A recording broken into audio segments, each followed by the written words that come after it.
Know your AI is not lying to you. Well, not on purpose, at least. Hello there. I am Michael Allen Lake from Expanded Universe. Today, we're not talking about comics, but rather about AI hallucinations, those AI outputs you get that are not fully correct. We're going to tell you a little bit about them, where they come from, why we may actually need them, and ultimately, how you can protect yourself.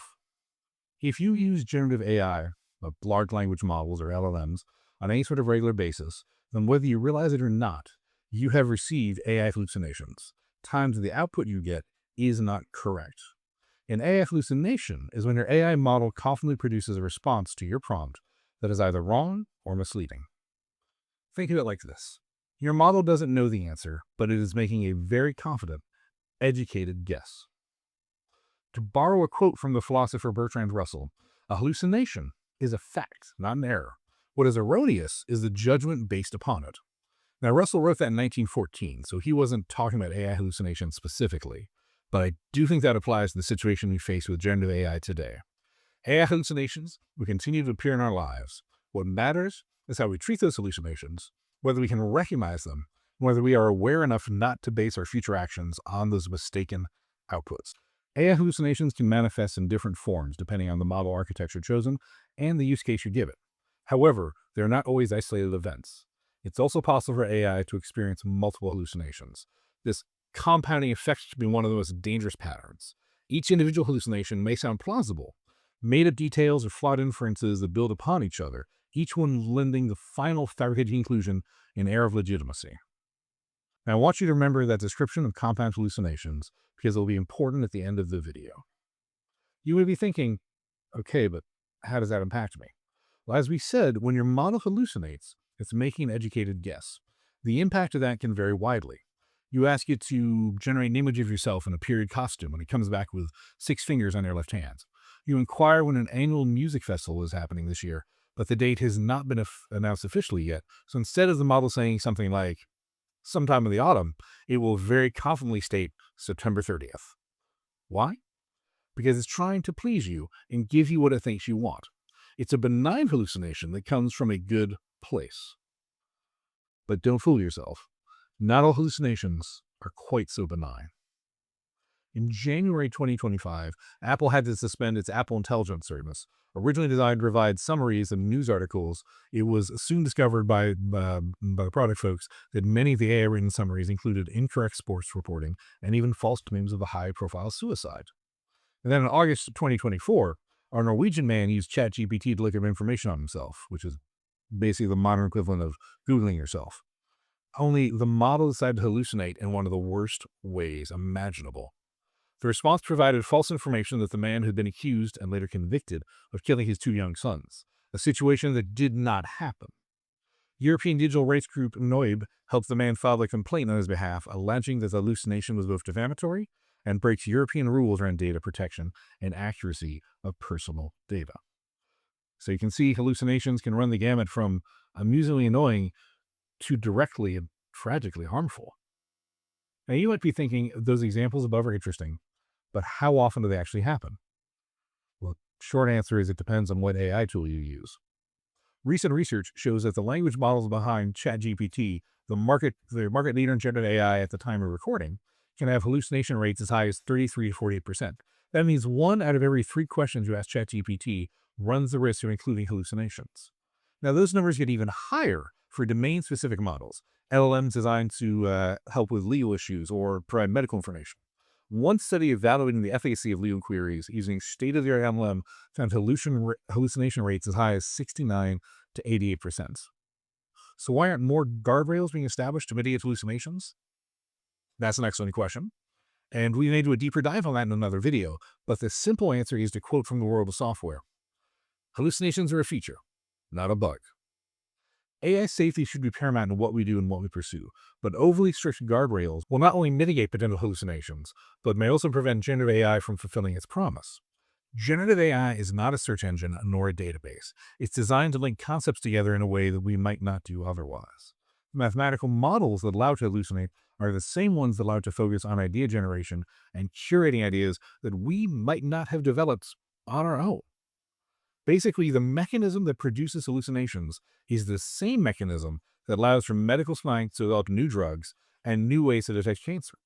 It's also the same mechanism that will allow emergency management and disaster response personnel to test their equipment or to come up with new scenarios for first responders to train in new and complex ways to unfold these sets of disasters in our ever-changing world. There may come a time when we're able to fully understand the root causes of these hallucinations. And at that point, we can work to prevent the harmful ones from occurring. But we are not there yet.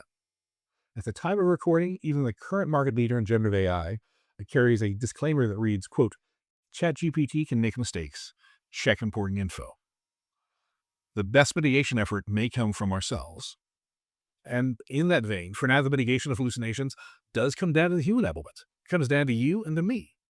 Even if using AI makes you uncomfortable, there are still things you can do to protect yourself. First and foremost is to craft your prompts carefully.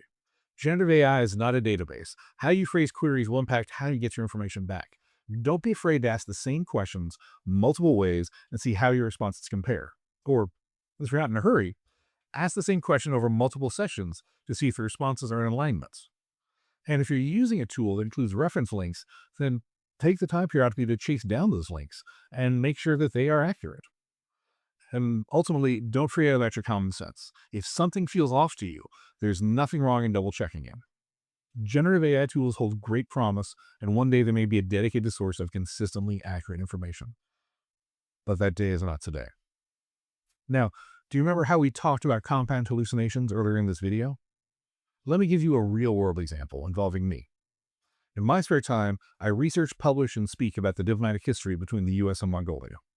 In 2023, I was lucky enough to be invited to speak at the Library of Congress in Washington, D.C. Sometime after that, my father asked an AI tool to draft a biography of me, and I gave him a fairly accurate one, but it said I had a PhD from Columbia University. Now, I don't have a PhD, and I've never attended or been affiliated with Columbia. So my father asked that question a second time. This time the bio came back saying I had a PhD from Indiana University. Intrigued, he asked a third time. Once again, I had a PhD, pulling out from the University of Washington. AI models are black boxes. We don't know how they think. But one theory about its thought process is that this is an example of multiple hallucination types working together to create a compound hallucination. First, the inferential error. It made a bad assumption. The AI looked at my background and thought, Michael lectured at the Library of Congress. Only people with deep academic credentials do that. Therefore, he must have a PhD. The AI connected the dots, but drew a false conclusion. Once it came to that conclusion, it sort of doubled down. That conclusion became the basis for how it processed its next steps. Well, since Michael obviously has a PhD, the output will be better if I can say from where Michael got the PhD. Since it could not find a definitive source saying where I got my PhD, it made an educated guess. It picked a university that is well regarded for Central Asian studies. Then it took that guess and it dressed it up like a fact. That was the next hallucination, known as a context expansion. When my father asked the question again, the AI tool realized it might have been wrong, so it guessed another university. And those three universities that I mentioned, well, those are some of the top universities for Central Asian studies in the US. So the AI model made an educated guess that my degree must have been from one of those institutions. The logic holds, it's just not true. But this led to the third form of hallucination known as confabulation. It swapped in a different university each time, but it never wavered in its confidence. Now, on its own, that's kind of an amusing story. But if it's used as the foundation for future research, then the compound hallucination becomes part of the narrative and information about me we put out in the world that is false. This is known as a hallucination cascade or a propagation problem, meaning a hallucination that enters the information ecosystem, gets cited, gets repeated, and eventually is treated as established fact because it's been cited and repeated so often. If that false bio had been published online and scraped by another AI tool, it could become a permanent fixture of my public biography. Thankfully, that didn't happen. So my story had a happy ending. That false biography never made it online, but not everyone is so lucky. Now, the good news is that awareness itself is a powerful tool. Now that you know what hallucinations are, how they form, or where they can compound, you're already better equipped than most people using these tools today. So the next time AI gives you a confident answer, remember, confidence is not the same as accuracy. To borrow a phrase, trust but verify. But for now, at least, you will know what to look for. Now, we hope you've enjoyed this video and found it useful. If so, please hit the like button and please do subscribe to the channel. Small acts like that help us immensely. We're a small channel, we're growing, and your interaction is appreciated.